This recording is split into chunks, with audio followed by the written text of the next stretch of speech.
Hey guys, and welcome back to Facts by Michael channel. Did you know that one of the most bizarre wars in history wasn't fought between countries, but between humans and emus? Yes, you heard that right. Emus. Get ready, because today we're diving into the wild, weird, and downright hilarious story of the Great Emu War.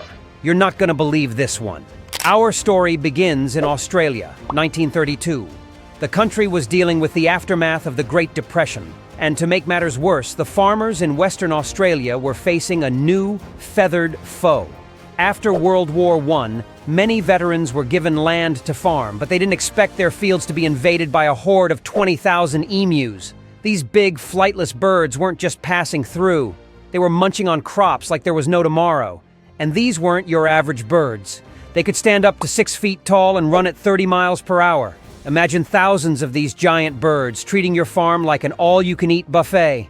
The farmers were desperate, so they called in the government for help. And what did the government do? They sent in the military. That's right, soldiers armed with machine guns were sent to take care of a bird problem, and thus began the Great Emu War. Now, you'd think that with all that firepower, the emus wouldn't stand a chance, right?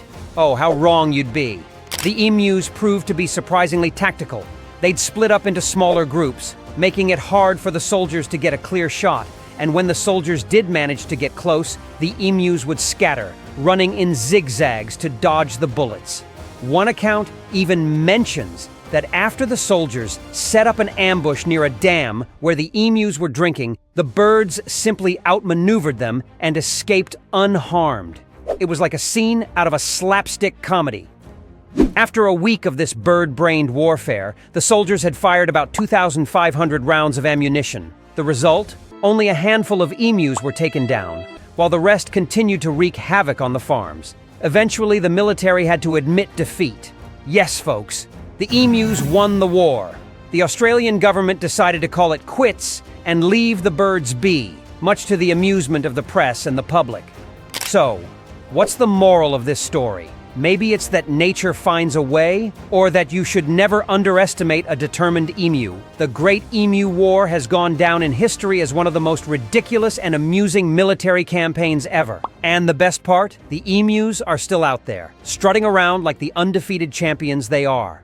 If you enjoyed this wild tale of birds versus bullets, don't forget to hit that like button and subscribe for more quirky and funny stories from history. Have you heard of any other bizarre wars or animal antics? Let us know in the comments below. Until next time, keep laughing and keep learning.